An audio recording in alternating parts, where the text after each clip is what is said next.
Hello there. On this beautiful afternoon, in this beautiful little area of young trees which will one day become a woodland, just like the woodland in front of me, I want to share with you this map. And this map is called the Multi-Dimensional Universe. I want to give thanks and credit to Todd Rout for sharing this with you. This is something that he presented to myself and a group of people that took part in an out-of-the-body workshop weekend just over a week ago. So this is what I'm going to share with you. Now he's got a name for it. He calls it the Earth Life System, and I've got a name for it. Just Jerusalem Schoolroom. Jerusalem Schoolroom and the Earth Life System, it's all the same thing. The makers of a very famous film have coined the phrase for it. They call it the Matrix. So I'm going to talk you through this map that has been put together so ably by Todd Rout, and we begin with the Earth and the planets and the stars that we can see, and we call that the linear realm, the realm where we have past, present and future, which actually we know from our studies are simply an illusion, but it seems so very pervasive, because as far as I'm concerned, I'm actually a visitor for the day here. This feels like today, yesterday feels like yesterday, and tomorrow feels like tomorrow. That's how it feels, because I'm a fully corporeal human being at the moment. It's just an illusion. Actually, there is no time. That linear time is an illusion, and everything is all one all the time. So, if a person wishes to go on a journey, which they may do by travelling with shamanic journeying techniques, or they may use dreaming, they may have lucid dreams, or they may choose to go astral travelling, also called astral projection, also called out-of-the-body experience, different words for the same thing. Whichever of these methods that you use, what you are doing is you're leaving behind the physical realms up here, and you're shifting down to the next level. The next level is called the first non-physical plane. Certain esoteric people refer to this as the etheric. In the first non-physical plane, this is the habitation of all the fairy tales, people like Santa, the Tooth Fairy, all the fantasy creatures that have ever been created by a human imagination. Yes, they all exist in that realm. Also, what else exists in that realm are ghosts. So if a person has lived a very self-obsessed life and not bothered to do any real learning, and they've just spent their life gratifying their desires the whole time, then what's likely to happen is that they're going to die with a whole load of desires not gratified. And what will happen to them is they will move from the physical plane to the first non-physical plane, and that's as far as they can penetrate. They can go down just the one level. Imagine they were an alcoholic. Well, they're going to haunt the local pubs, aren't they? The next realm they're going to enter is the astral planes.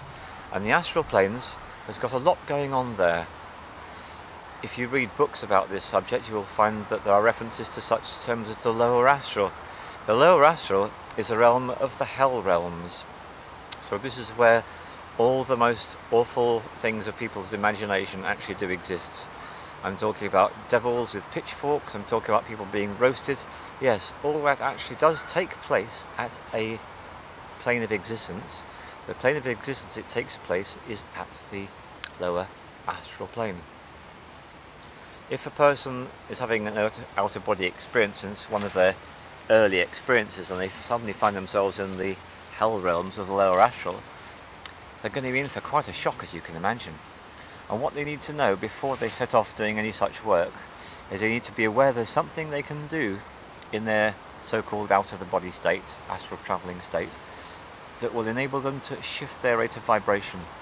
What they need to do is to chant, just like the Jonathan Goldman Divine Name chant, or just like the Aum chants of the Hindus, or like the Om Mani Padme Hum chants of the Buddhists. But if you choose the chant that you want and you repeat it, that's going to cause your rate of vibration to shift, and you'll shift out of the hell realms and you'll move into the next level on the astral planes, which are called the heavenly realms. And at that point they would notice this place was very well populated by all these beings that used to be in physical life but have died, and this is where their intentions, their expectations have taken them. Now here's the point. It does occur to a person after a while that if that really is heaven, and there you are strumming your harps, few years go by strumming your harps, more eternity goes by strumming your harp, it's going to come to a point where you're going to wonder, is there anything else? What next? Is it just simply this blissful state of being in communion with all those like-minded souls? Or is there something else? Well, yes, there is, because the next level they can move to, and there are souls whose job it is they choose to actually help those that are ready to move on. There are beings whose job it is to help the ghosts to move on when they're ready. There are beings whose job it is to help those move on from the hell realms. And yes, there are even beings whose job it is to help those who are ready to move from the heavenly realms. And what they move into when they've gone through all those is they then enter the next plane. And the very next one is called higher planes of consciousness.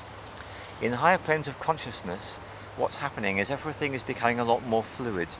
Any concept of time is becoming weaker and weaker.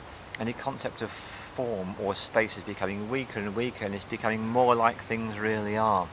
And in these higher planes of consciousness, it is eminently possible for any sentient being, an astral traveller, someone who's died who's finally reached that place, what they can do is they can manifest absolutely anything they choose instantaneously.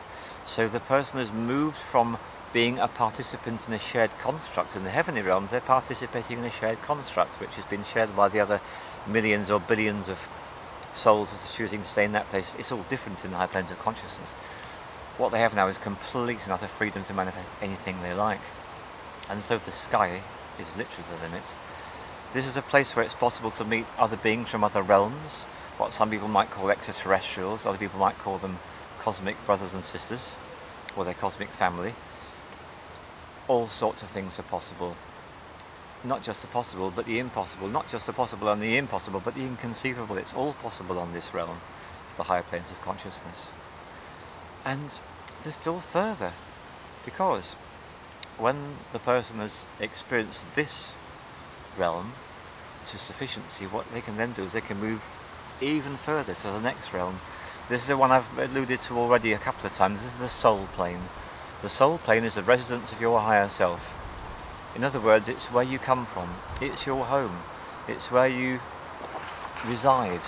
And it's the place you leave every morning when you wake up and come back to living on the earth in your physical body. You slip your glove on, your corporeal existence, and here you are walking down the shops, whatever it is you might happen to be doing.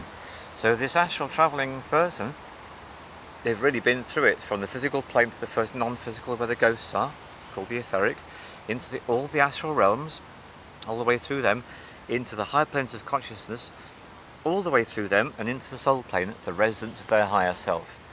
So if I do, for example, an upper world journey for a client, they usually want some advice. What I do is I go with my upper world guide, who's called Tahatl, and we go straight to the higher self of the person concerned. And then when I've finished the journey, I thank the person's higher self, and Tahatl conducts me back to this realm, and I get my pen out and my pad and I write down everything that the client was told by the higher self. Now an astral traveller doesn't need to go to a shaman, they do it all themselves. They travel through all these realms, they arrive in the soul plane, and they can have communion and contact with their own higher self and the higher self of all other human beings. In other words, they go home with a capital H.